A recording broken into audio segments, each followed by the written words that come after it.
Rapporteur. La parole est à monsieur Denis Baupin, rapporteur de la commission spéciale pour le titre 8.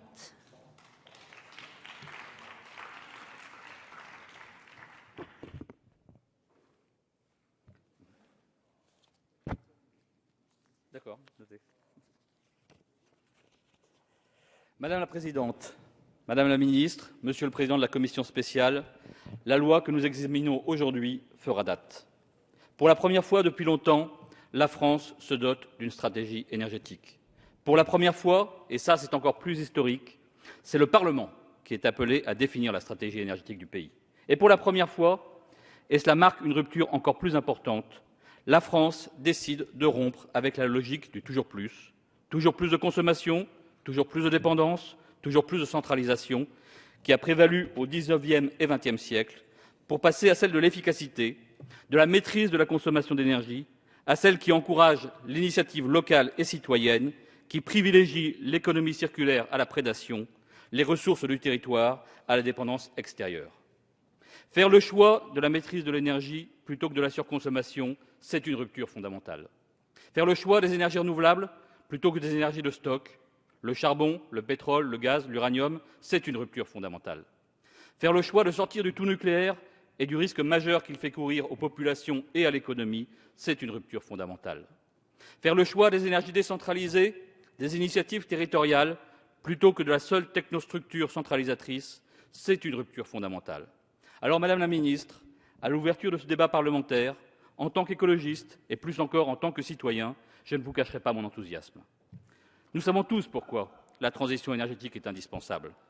Pour lutter contre le dérèglement climatique et pour réduire notre dépendance aux énergies fossiles et nucléaires. C'est la condition pour ne pas léguer un avenir bien sombre aux générations futures. Mais nous devons dire et répéter inlassablement, et d'autres l'ont fait avant moi, y compris vous, Madame la Ministre, à quel point cette transition énergétique est bien plus que cela. C'est une formidable opportunité. En période de crise économique, une crise économique qui puise ses racines dans l'épuisement de notre modèle de développement productiviste et consumériste, le nouveau modèle qui est en germe dans cette loi peut nous permettre non seulement de répondre aux principales menaces environnementales, mais aussi de créer des centaines de milliers d'emplois non délocalisables, de redonner du pouvoir d'achat à nos concitoyens en maîtrisant leur consommation et donc leurs dépenses contraintes, et d'accroître notre souveraineté nationale. On oublie trop souvent de le rappeler, la France importe 100% de son uranium, et elle importe pour 70 milliards d'euros par an d'énergie fossile.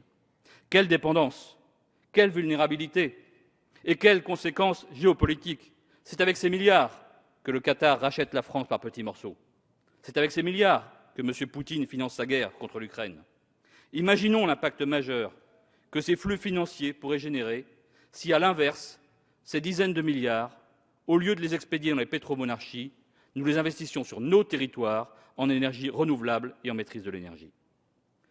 C'est parce que ces enjeux sont considérables que le titre 8 de cette loi, portant sur la gouvernance, est déterminant. Avec la gouvernance proposée par cette loi, nous ne signons rien moins que le retour des pouvoirs publics aux commandes de la politique énergétique. Le budget carbone et la stratégie bas carbone constituent des innovations majeures. Ils permettront à la France de piloter la réduction de ses émissions de gaz à effet de serre. Inutile de dire qu'au moment où notre pays s'apprête à accueillir la plus importante conférence internationale sur le climat, ce signal est très attendu. Si nous voulons que cette conférence réussisse, et elle doit absolument réussir, la France se doit d'être exemplaire et ses outils lui en donnent les moyens. Précisons qu'à l'occasion de nos travaux en commission, et je veux ici souligner d'ailleurs la qualité du travail que nous avons eu en commission, sous la férule bienveillante de son président, et vous remercier, Madame la Ministre, pour votre écoute et votre volonté de coélaboration, nous avons eu l'occasion de compléter cet outil en le dotant de moyens de suivi des émissions liées à nos importations. Rien ne serait pire que de s'illusionner sur une réduction de nos émissions qui ne serait liée qu'à la délocalisation des activités industrielles. Ce serait une catastrophe à la fois pour l'environnement et pour l'emploi. Le second outil, c'est la PPE, la programmation pluriannuelle de l'énergie.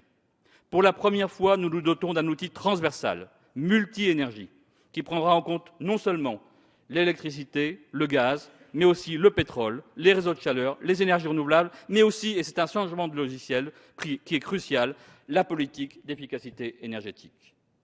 Vu l'importance de ces différents outils, il est apparu indispensable à notre commission non seulement de confirmer les étapes de concertation préalables à leur élaboration et leur suivi, mais aussi de doter le gouvernement d'un comité d'experts pluraliste, comme cela avait été unanimement souhaité lors du débat national sur la transition énergétique.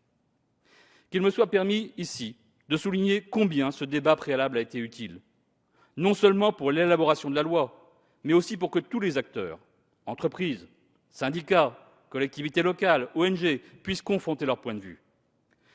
Ce sera utile non seulement pour élaborer les compromis qui ont permis d'élaborer cette loi, mais aussi pour la mise en œuvre de celle-ci. Si toutes les lois de la République étaient précédées de tels débats, nul doute que notre démocratie se porterait mieux et que la délibération publique serait plus efficace. Et permettez-moi de souligner que ce débat n'est sans doute pas pour rien. Si aujourd'hui, ou plutôt hier, un sondage a montré que 75% des chefs d'entreprise dans ce pays attendaient avec impatience cette loi de transition énergétique. Le titre gouvernance, c'est aussi celui qui organise le pilotage du mix électrique. Nul doute qu'il donnera lieu à de nombreux échanges. En organisant le plafonnement de la puissance nucléaire, en confiant au principal électricien l'élaboration d'un plan stratégique conforme à la programmation pluriannuelle, en dotant le commissaire du gouvernement d'un droit de veto, cette loi dote l'État d'outils indispensables pour tenir les engagements inscrits au titre 1 et notamment la réduction d'un tiers du nucléaire. Et ce d'autant plus que notre commission, sur proposition du rapporteur Philippe Plisson, a inscrit pour la première fois dans le droit français une procédure d'encadrement de la prolongation de la durée de vie des réacteurs qui constitue une avancée majeure. Une avancée majeure en matière de démocratie, en matière de sécurité pour nos concitoyens face aux risques industriels et en matière de moindre vulnérabilité de notre approvisionnement électrique. Précisons aussi qu'au sein de ce titre 8, notre commission a tenu à inscrire dans la loi le statut de l'IRSN, outil indispensable du dispositif dual de sûreté nucléaire et de transparence de l'information. Le troisième chapitre de ce titre 8 n'est pas le moindre. C'est celui qui organise la décentralisation de la politique énergétique. Cette loi confirme le rôle de la région comme chef de file de la transition énergétique. Elle renforce la capacité des intercommunalités à piloter la politique énergétique sur leur territoire. D'ores et déjà, nos territoires ont été dotés d'outils de planification. Les SRCAE au niveau régional et les PCAET au niveau local, excusez du jargon. Mais planifier, c'est bien. Mettre en œuvre, c'est beaucoup plus important. Et la loi dote donc ceux qui élaborent les plans des outils pour organiser concrètement cette transition énergétique. Au niveau régional, ce sera le service public de l'efficacité énergétique, créé par la loi Brottes et confirmé au titre 2 de cette loi. Il s'appuiera notamment sur les plateformes de la transition énergétique, mais aussi sur les espaces info-énergie, les agences locales de l'énergie et du climat et les agences régionales de l'énergie.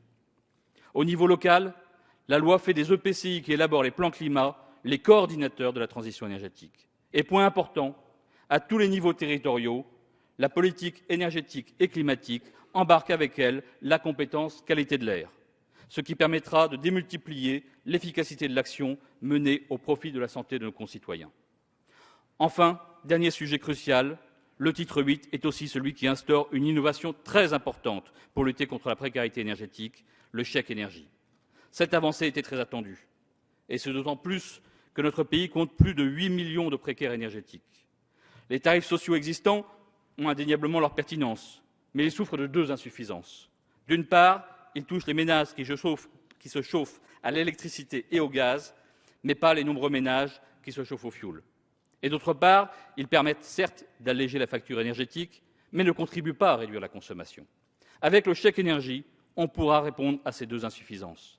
D'une part, c'est l'ensemble des ménages qui seront concernés, et d'autre part, le chèque pourrait être utilisé pour des achats permettant de réduire la consommation d'énergie, soit pour aménager le logement et maîtriser son chauffage, soit, comme j'aurai l'occasion de le proposer, en permettant, par exemple, l'achat de réfrigérateurs ou d'appareils d'eau chaude sanitaire énergétiquement performants.